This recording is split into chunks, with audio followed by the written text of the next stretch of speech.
How Not to Weary a Welshman, and Other Success Stories. Chapter 2. The Two-Way Street Paradox, in which Good and Ready, Dinmum's young, chosen family, reviews Dinmum's concise romantic history and explains the two-way street paradox in regard to hard-run sovereignty.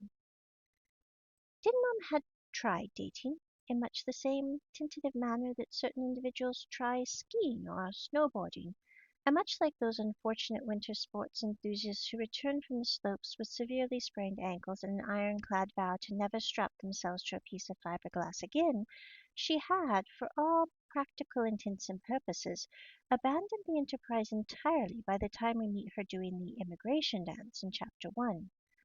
Her friends and acquaintances found it unequivocally odd that she remained proverbially single. In fact, when she eventually left her position at a local school to return to university to finish her degree, a widespread rumor circulated that she was relocating for a boyfriend in Chiang Mai. This was a fascinating piece of fiction, considering Dinmum had never physically set foot in Chiang Mai at that point, let alone possessed an acquaintance of any romantic configuration there. She had simply been solo for years. The few times she had actively or briefly attempted the dating ritual, the logistics had gone awry far too spectacularly to justify the energy expenditure.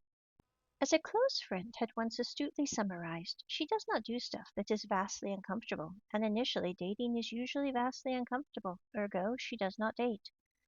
While this diagnosis was perhaps an oversimplification, it was empirically accurate.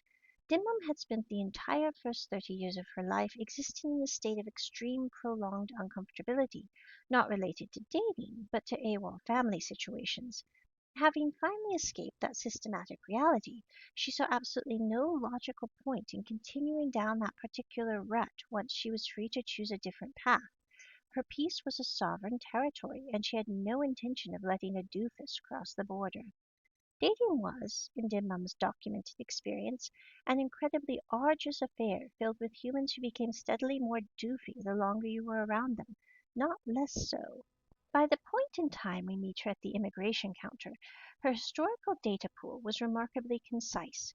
She had dated precisely 5 people in the whole of her life.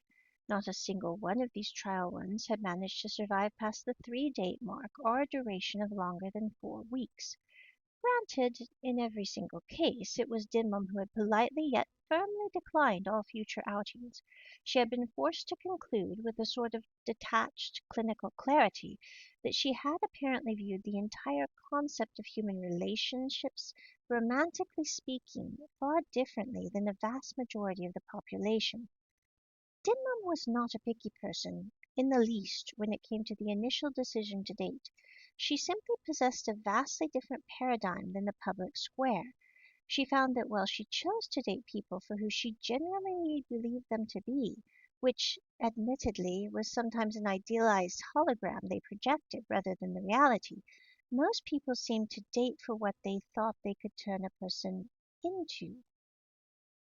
It never naturally occurred to Dinmum to demand that someone alter their fundamental architecture.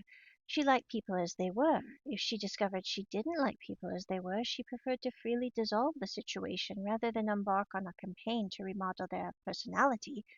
Unfortunately, this respect for personal borders was rarely mutual. In her brief excursions into the dating pool, she discovered that by the second or third outing, most men invariably demanded 2 things.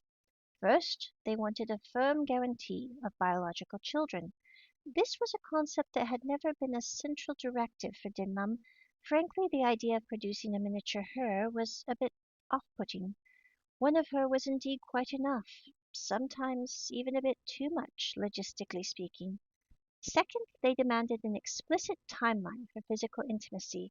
Because Dimum operated on a gray sexual frequency, she honestly could not provide them with a definitive schedule. It wasn't a matter of tactical hedging or playing games. Intimacy simply did not occupy space in her frontal lobe the way it seemed to take up for most. The reality was that it was so aggressively present in other parties invariably left her feeling deeply uncomfortable and structurally inadequate or ill-matched. Intellectually, she understood that being gray sexual was not a defect to be corrected, it was simply a baseline setting. just as being allosexual was a baseline setting for others. There was nothing inherently wrong with either orientation. The systematic error only occurred when an individual of one frequency began demanding outputs from someone of a completely different frequency that were mathematically and emotionally impossible to deliver. In the sparse collection of dates she had experienced, a predictable pattern invariably emerged. The other party would routinely declare how much they admired her strength, her absolute independence, and her quiet drive. They would then state with a staggering lack of awareness that they were willing to settle for her based on these traits, despite their voiced disappointment regarding her gray sexuality and her complete inability to promise them biological heirs. They would also invariably and grumpily complain that they didn't understand why she was even with them, since she clearly didn't need them for anything.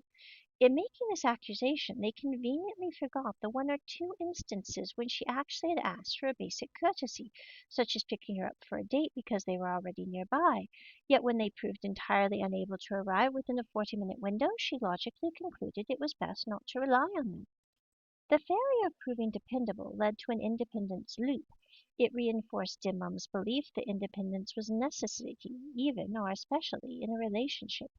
It also reinforced her ex's belief that if she could just handle everything on her own, so why bother? Bugger it. However, this independence loop was inevitably structured into the two-way street paradox. If a partnership could not function as a two-way street where one could depend on the person the way they obviously came to depend on you, then it didn't need to be a street at all, did it? It was at this exact juncture in the conversation, when the two-way street paradox arose, that Dim Mum's Crawley-like precision would quietly take the wheel. She would politely, elegantly walk away. Her parting thesis was always simple. No one in this life should ever have to settle. She genuinely wished the other party the absolute best, harboring a sincere hope that they would find precisely the configuration of person they were looking for elsewhere. Din Mum firmly believed that we should never choose a partner out of codependent necessity. One should not build a life for someone because they need them, or because the other person needs to be rescued. Rather, a true partnership should exist solely because two people want to be together so much more than they want to be apart, to such a degree that the alternative becomes a nearly impossible to fathom. Furthermore, she held an ironclad rule that a union must actively make the world a better, more luminous place than it would be if both parties remained separate, because if that is not the case, what the bloody hell is the point? Thus, by fiercely refusing to become someone else's compromise, she was seamlessly refused to compromise her own hard-won sovereignty. Her intent was typically altruistic, wishing the best for the other human, but the structural byproduct was a flawless, unshakable defense of her own peace. It left her life entirely intact, even if a bit lonely, while the other parties were left utterly baffled. They simply couldn't fathom a woman who refused to let them shape her into their ideal, or at the very least bear them half a dozen children while maintaining 3 jobs over a span of a decade. Women and their damn independence. The very idea. You offer them the world, or at least half a dozen children within a set time frame, and they decline. Unconscionable.